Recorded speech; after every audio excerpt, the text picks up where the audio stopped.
오늘이 사순절 5번째 주간인데, 아버지 저들을 용서해 주십시오 모르고 합니다. 예수님은 죄의 제물로 십자가 위에 매달려 있기 때문에 자기 안에 죄인이 죄인을 용서할 힘이 없어요. 아버지가 용서해 주십시오. 당신 나라에 임할 때 나를 기억하소서. 오냐 네가 나와 함께 낙원에 있으리라.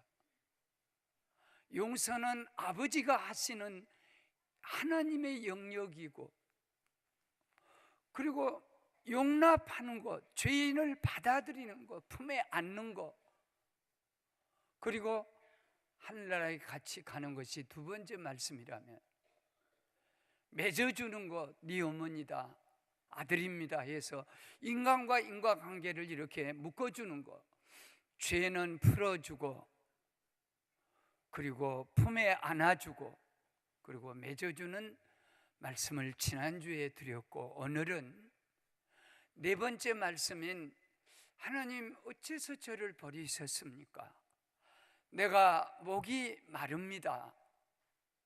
내 영혼을 하나님 손에 부탁합니다 하는 말씀으로 십자가 위에서 하신 기도 말씀을 두 번째 시간으로 말씀을 드릴 때, 저와 여러분 하나님의 놀라운 음성을 들으시고, 이 누구든지 자기를 부인하고 제 십자가를 지고 나를 따라오라 하신 이 7마디 말씀, 다음 주까지 꼭 마음에 새겨서 이 십자가 길을 저와 여러분이 잘 걸을 수 있기를 주님 이름으로 축원합니다. 네 번째 말씀은 엘리 엘리 라마 사박다니 어찌하여 아예 하나님이 저를 버리셨습니까? 그때가 정오 오전 9시부터 12시 딱 되니까 네 번째 말씀하니까 갑자기 해가 깜깜해졌습니다. 두 가지 의미가 있어요. 하나님, 나의 하나님 어째서 저를 버리십니까 할 때 하나님이 못 보시는 거예요. 자기 번체며 자기 아드님이신 그 죄를 다 뒤집어 쓰고 거기서 못 박이실 때 그 처절함, 몸부림을침을 참아 보지 못한 그런 얼굴로 해가 빛을 가리웠다 하는 한 가지 영적 뜻이 있고, 또 하나는 태양은 자연계의 왕으로 주셨어요. 모두가 태양을 바라봅니다. 생명 에너지를 다 태양에서 빛을 얻습니다. 그런데 태양이 상복을 입은 거예요. 통곡을 하는 거예요. 나의 왕은, 나를 창조하신 분은 주님이신데 주님이 하나님께 버림을 받으셔. 내가 누구를 위해서 빛을 비치고 내가 누구를 위해서 빛을 밝히냐. 예수가 십자가에서 버림을 당할 때 나는 모든 것이 스톱입니다, 내가 검은 옷을 입고 내가 웁니다 하는 이런 표현이에요. 그런데 예수님께서 엘리 엘리 라마 사박다니 하실 때 이것이 찬송이란 걸 우리는 잊으면 안 됩니다. 시 22편 1절에 보면 찬송 중에 거하신 하나님은 거룩하시도다 3절의 말씀을 하면서 나의 하나님 나의 하나님 어째서 저를 버리시나이까? 왜 제가 부르짖어도 대답이 없으십니까? 이것은 다윗의 애가 슬픈 목동들이 광야에서 불렀던 슬픈 노래. 그렇기 때문에 예수님은 모두가 그냥 하는 게 아니라 그 고통 속에서 어려운 시험 당할 때 찬송 부르고, 이사야 61장 3절에 너희가 슬픈 일을 당할 때 찬송을 내가 너에게 옷처럼 주어서 그 슬픔을 덮어주겠다 하신 말씀과 같이 예수님의 어려움을 많이 겪는 고난 속에서 하나님을 향하여 감사 찬양을 하고 있었다. 이것이 오늘 우리에게 주시는 놀라운 은혜입니다. 하나님, 나의 하나님 어째서 나를 버리셨습니까? 처절하게 안나스 대제사장, 가야바 대제사장, 그리고 공회에서 헤롯 임금에게 빌라도에가 또 다시 민중에게 인민재판을 받기까지 7번 버림을 받으시고 7곳에서 등에서 피 흘리시고 머리에서 피 흘리시고 양손과 양발 4곳에서 피 흘리시고 옆구리에 창이 찔려서 온몸이 피투성이가 다 돼버린 그런 것 속에서 나의 하나님 나의 하나님 어째서 나를 버리십니까? 여기서 중요한 것이 있습니다. 온몸 모두에게 다 버림을 받으면서 하나님 저를 버렸습니다. 인간의 모든 병을 내게 뒤집어 씌우고 인간의 모든 죄를 내가 다 짊어지고 그 죄인을 버리듯이 저를 버렸습니다. 그러나 하나님은 저를 버려도 하나님은 나의 하나님이십니다. 하나님이 저를 버려도 하나님은 나의 하나님이십니다. 욥이 하나님이 저를 죽이십니다. 그래도 하나님은 하나님이십니다. 다니엘이 저를 사자굴 속에 집어 던집니다. 그래도 저를 사자 속에서 죽게 해도 하나님은 나의 하나님입니다. 사드락 메삭 아벳느고가 풀물 속에 저를 던집니다. 그래도 내가 여기서 불에 타 죽어도 하나님은 나의 하나님이십니다는 이 고백이에요. 왜 아버지라고 부르지 못하고 나의 하나님 나의 하나님 어째서 저를 버리십니까? 아버지는 사랑의 인격이세요. 그러나 하나님은 심판의 인격이세요.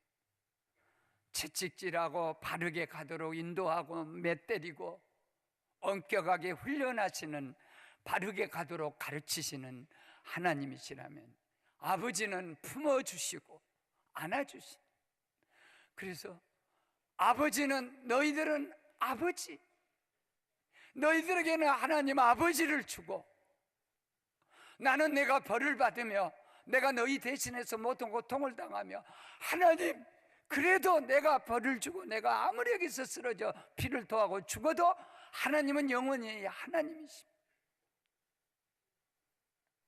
어찌하여서 나를 버리시나이까 하는 이 말씀은 너희들이 나를 버렸다. 그러나 나는 너희를 버리지 않는다. 베드로가 나를 모른다고 부인을 해도 나는 너를 부인하지 않아. 네가 나를 아프게 해도 나는 너를 아프게 안 해.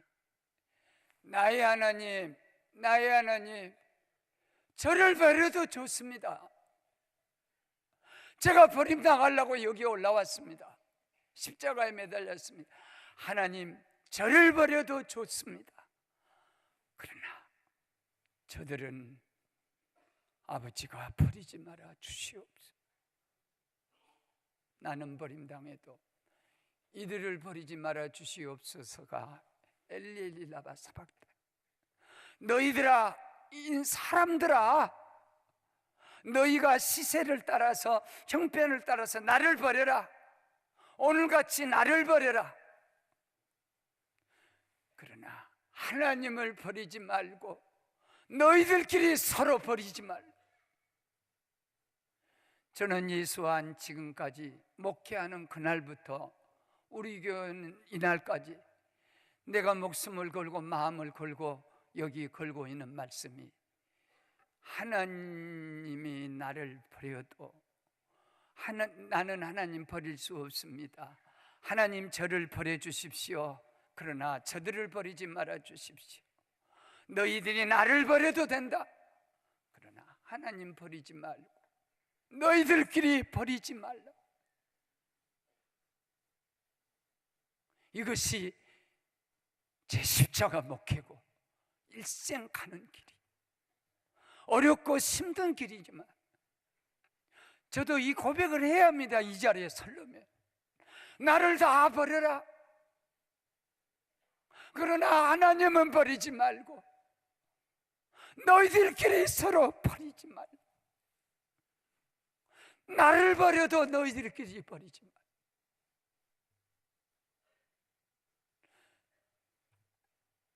다섯 번째, 내가 목이 마르다. 사람 앞에서 말한다면 내가 목이 마르다 이렇게 번역을 하지만 하나님 앞에 서서 주님이 하는 이 기도는, 아버지, 내가 목이 심히 마릅니다.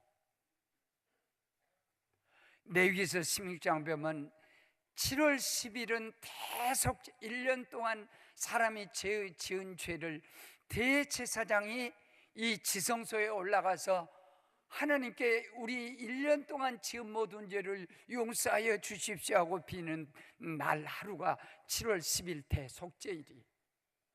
그날이 되면 죄인들이 염소 2마리를 끌고 와요. 그래서 염소 2마리에다 양손을 얹습니다. 하나님, 지난 1년 동안 내가 죄를 너무 많이 지었어. 이 염소 2마리가 나를 대신해서 벌을 받을 것입니다. 나를 대신해서 이 염소 2마리에게 모든 내 1년 동안의 죄를 얹어 주십시오 하는 것이 그 속죄일 7월 10일인데, 먼저 제비한 염소 2마리 가지고 1마리 제비를 뽑으면 하나님의 양이 됩니다. 휘망문에서 각을 떠서 피를 다 뿌리고, 그리고 제물로 주님께 바쳐지고, 두 번째 제비 뽑힌 것은 아사셀 양, 광야로 보내는 양. 그래가지고 회막에서 물도 안 주고 풀도 안 주고 종일토록 굶겼다가 그걸 저 광야로 데리고 가서 물 없는 곳에, 풀 없는 곳에, 인정이 끊어진 저 돌아올 수 없는 그곳에 던져버리면, 내막도 모르는 이것은 자기도 모르고 왜 주인이 나를 버리는가 그러고 광야에서 뺑뺑뺑 헤매면서 목자도 없지, 물 없지, 불 없지, 사람 없는, 인적 없는 곳에서 주인님, 주인님, 엘로힘, 엘로힘, 나마 아잡다이, 하나님, 하나님, 주인님, 주인님, 저를 왜 이곳에 버리십니까? 내가 목이 말라 죽습니다. 그러고 혀를 그 모래바닥에다 쳐박고 죽는 그 양이 아사셀 양. 사람이 목이 마를 때 언제냐? 피를 다 흘려버리면 제일 먼저 오는 것이 갈증이에요. 수분이 피와 더불어서 온몸에서 다 물러가 버리면 여기서 퍼석퍼석하는 나무 토막같이 되면서 목이 말라 견딜 수 없이 광야에서 죽는, 사망에서 죽는 이 양이 아사셀 양이고 어린 양입니다. 그런데 우리나라 전설 같은 얘기 중에 부모님이 혹 늙고 치매가 온다든지 병들고 나이가 많으면 저 산속에다가 부모님을 버리고 왔다는 고려장이 있었다는 얘기도 있고, 그냥 지나가는 전설이다 하는 얘기도 있습니다. 뒤돌아보지 않고 어미가, 아들아, 왜 나를 여기다 이렇게 버리고 가냐? 추우면 어떡하냐? 식량 이거 떨어지면 어떡하냐? 물이 떨어지면 어떻게 하냐? 그럴 때 아들이 뒤돌아보지 않고 돌아왔다는 것이 있어요. 그 당시 시대에 형벌 중에 하나가, 무서운 형벌 중에 하나가, 죄수 하나를 데려다가 네 요령껏 한번 살아봐라 그러면서 저 사막, 사하라 사막이든지 시나이 사막, 돌아올 수 없는 사막 중간에다 말 태고 가서 던져버리고, 말 타고 그 집행관은 다시 돌아와 버리면 하늘에서 40도, 50도 올라가는 그 뜨거운 태양빛에 10분만 있어도 몸이 그냥 화상을 입게 되고, 사방을 둘러봐도 오아시스 없고 물도 없는 곳에서 헤매다가 지쳐서, 더워서 지쳐서 대낮에, 그리고 돌아오지 못하고 죽는 그런 형벌 제도가 있었습니다.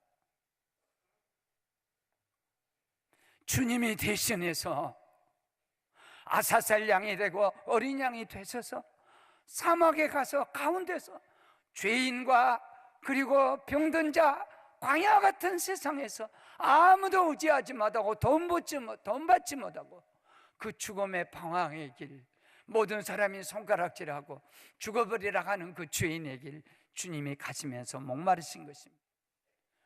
그리고 7째 말씀은 아버지, 되찾은 아버지, 내 영혼을 받으시옵소서 큰 소리로 치고 아버지 손에 내 영혼을 부탁하나이다 그랬습니다.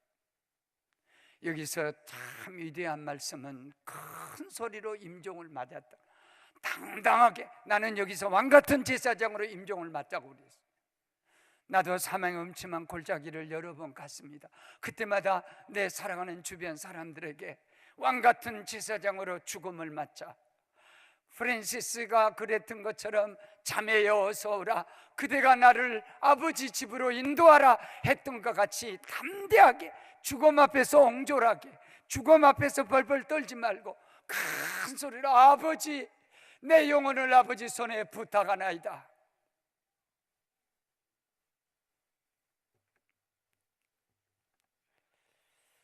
누구든지 나를 따라오려거든 자기 부인하고 제 십자가를 지고 나를 쫓을 것입니다. 내가 다 이루었습니다. 이 말씀을 하고 내 영혼을 주께 부탁하나이다.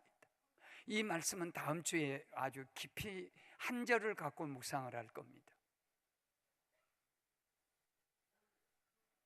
그런데 왜 아버지에게 자기가 천국에 가면 되는데 내 영혼을 부탁합니까? 하고 하나님 손으로 제 영혼을 붙잡아 주셔야 합니다는 이 기도를 마지막 주님이 드렸습니까? 이것은 베드로전서 3장 19절에 주님께서 지옥에 가셨다 그랬어요. 성경 유일하게 베드로서 한 절에 예수님께서 지옥에까지 내려가셔서 예수님의 모습을 그들에게 전했다 하는 말씀 한 절이 나옵니다. 그렇기 때문에 지옥은 그렇게 쉽게 가는 곳이 아니에요. 내가 저들을 위하여서 지옥까지 가겠습니다. 저들이 가야 할 지옥을 제가 대신 갔다 오겠습니다. 저들을 가지 않게 해주십시오. 그러나 저를 주님의 손으로 붙잡아 주세요. 하나님이 우리를 손으로 붙잡아 주지 않으시면 이 세상에서도 지옥에 빠져요. 절망에 빠지고 좌절에 빠지고 신앙이 아닌 것에 다 빠집니다.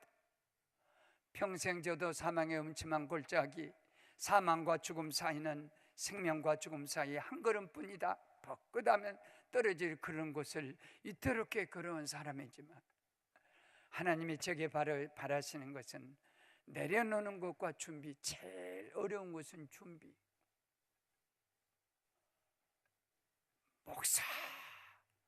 목사가 제일 어려운 것이 설교 준비요. 오늘 끝나면 내일 아침 뭔 설교를 할까? 그래서 주부들은 그걸 알아. 아주 까다로운 시아버지 시어머니 모시고 살게 되면 아침 밥하고 점심으로 어떻게 할까? 또 저녁을 어떻게 할까? 또 그걸 듣고 뭐라 하나 잡수고 또 어디에 설었다 가냐, 또 물밥이라 그러냐, 너 어디다 정신 팔고 밥 태웠냐 하냐, 이런 것처럼 교인이 까다로운 교인이 많을수록 목사님은 더 힘들고 스트레스 엄청 받아. 준비가 날마다 준비야. 특별히 절기가 오면 더 어려워. 성경 본문은 십자가인데 100년이라도 계속 십자가 설교만 해요. 어쩌다 한번 하면은 저거 작년에 했는데 또 한다. 밥 아침에 먹었으면 점심때도 쌀밥 잡숴야지. 알도 모르면서 안 것 같지. 그 중에 제일 내려놓은 것이 죽음이요, 죽음. 죽음을 날마다 준비하는. 요새 그 노인 대학에서 나온 얘기예요. 굉장히 이것도 발전하더라고. 9988-234 99세까지 팔팔하게 살다가 2, 3일 아프다 죽을 사자 죽어라. 그러더니 요새는 조금 발전해가지고 9988-231이라 그래요. 99세까지 팔팔하게 살다 2, 3일 아파갖고 일어나라 이게지. 그 얼마나 살라고. 아니 9988 해갖고 2, 3, 4 아프다 다시 일어나고, 여러분 안녕하십니까? 할아버지 돼가지고 뭐. 나는 오래전에 이후에다 더 얹은 거 있어. 좋다. 9988 그거는 모르는 일이에요. 누가 9988까지 그거 모르는 일이야. 그건 재버리고 234, 230이요. 왜 230이냐? 2, 3일 아프다가 영원히 산다. 어쩔래? 이게 준비가 돼. 준비된 유치원들이요, 준비됐나요? 할 때마다 권목사 준비됐나요? 아멘, 아멘. 나는 영원히 다 준비됐다. 갈 준비되어 있다. 주님 뭐 됐지 하는 말을 해요. 그때 하나님이 뭐 됐냐? 우리 민영이 1년 전, 우리 태영이, 민정이 2년 사이에 내가 죽는 것보다도 더 마음이 아팠던 애들이, 민정이는 저 뉴욕의 최고의 음악대학에 바이올린 1차 합격을 하고 면접만 하면 가는 거요. 그런데 암이 왔어요. 종합적으로 암이 와서 뼈암이 왔어. 그래, 우리 모두가 얼마나 그 아픈 몸, 다리를 절단한 수술한 몸을 갖고도 바이올린을 갖고 와서 수요 난 예배 때 할 때 우리는 피눈물이 났습니다. 하나님이 뭐 하셨지? 그 어린 거 직원님 미국서 공부하니까 같이 가서 음악회 갖고 돌아오려고 죽을 사정 다 해서 엄마 아빠가 그 아이를 가르치기 위해서 모진 일도 다 하는데 하나님 그때 뭐 되셨지? 우리 태영이 우리나라에서 머리가 천재적인 머리, 제일 좋은 대학에 가서 공부하다가 간이 어린 것이 망가졌어. 앞으로 위대한 과학자가 나올 거예요. 그래 누나가 하나 있는 동생을 위해 가늘한 나를 이식해 주었어. 우리는 분명히 이 아이에게 회생할 것을 기도. 그러나 그는 하나님의 부름을 받고 갔어. 태영이 하나님 죽을 때 뭐였지? 우리 민영이 여름 방학 때가 되어서 모든 학생들이 집으로 다 가는데 에어컨도 별로 없고 선풍기도 별로 괜찮은 기숙사, 폐쇄된 기숙사에서 나는 이번에 주의시험 공부 안 하면 우리 엄마 아빠 고생한 거 헛것이 되니까 작년이니까 내가 공부해야 돼 하고 공부하다 쓰러져서 동시다발, 머리에 있는 혈관이 동시적으로 따발총 맞듯이 다 터져서 하나님 그때 뭐 하셨을까?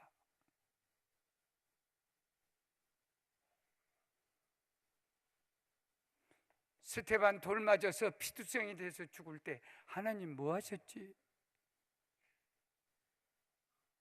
스테반 눈을 열어서 하늘을 보게 하시고 스테반아 힘내라, 이 세상은 영원한 것이 아니야, 이렇게 불러주시는 주님을 보고 아버지 저들을 용서해 주십시오.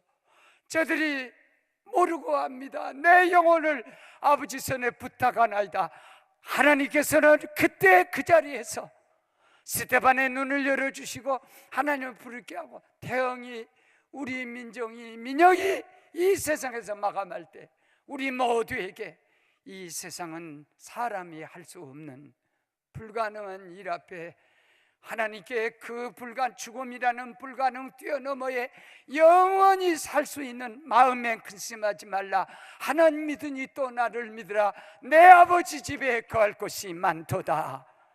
이 영원한 세상을 준비하시고 주님이 하늘문을 열어서 데려가시는 그 하나님의 역사, 이 세상이 영원한 곳이 아니라는 거, 하나님 나라가 영원한 곳이 있다는 거.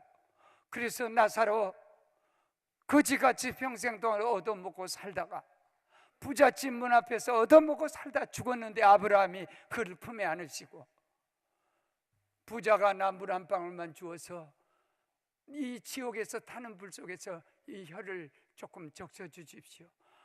부자야, 너는 세상에 살 때 잘 호의호식하고 살았지. 나사로는 세상에서 고생 많이 했다. 그러니까 바꿔진다. 우리는 이 말을 잊어버려서 안 될 것이, 이 세상에 잘 사는 것이 절대 영원한 잘 사는 것이 아니고, 이 세상의 슬픔이나 눈물이 하늘나라의 영원한 것이 아니기 때문에 잠깐이나 안개 같은 세상, 잠깐인 세상.